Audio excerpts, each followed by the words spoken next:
So one of the aspects that isn't spoken about a great deal when people first think about Elizabeth Bonaparte is the fact that she was an incredible businesswoman, and that from an annuity given to her by Napoleon after the annulment of the marriage, which was the equivalent of about $12,000 in today's terms, she parlayed that into a fortune so that at the time of her death in 1879, she was America's first female millionaire who all the money was hers. This was not money through a husband.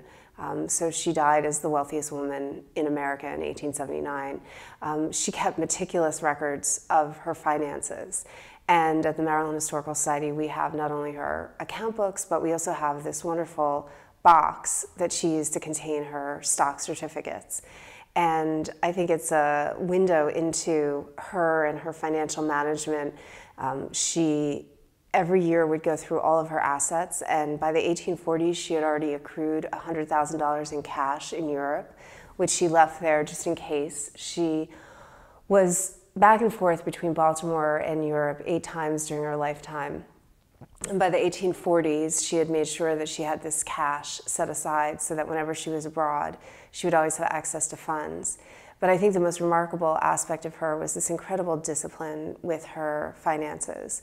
She primarily lived off interest, and in fact, several people noted that it pained her to spend any principal. So although she was a woman who made an appearance that she was very fashionable, she seemed to spend a lot of money on her appearance.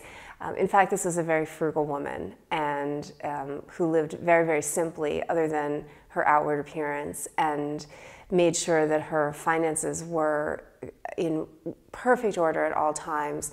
I also think this was something that ties into her hopes for her son and then grandsons. She wanted them to live without the strain that she had lived under, which was that she always had great concern about her finances, because her father, when he died in 1835 with a vast fortune, is one of the wealthiest men in Maryland at the time, chose to leave most of his fortune to her brothers, and he left only 4 properties to her. And from those properties, she parlayed that into what eventually were huge real estate holdings throughout the city of Baltimore.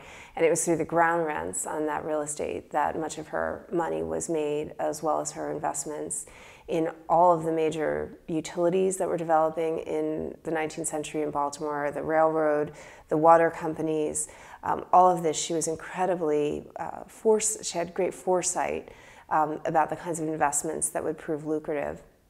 And she had her own philosophy about business. She wrote, "Never run the slightest risk in the pursuit of great profits. See clearly the transaction to its termination." And from all of the records and the evidence of the fortune she left behind, which translated for many generations, the core of her fortune has benefited future generations even today of the direct descendants of her direct descendants have benefited from her frugality. But she was very prudent in business, and it really paid off.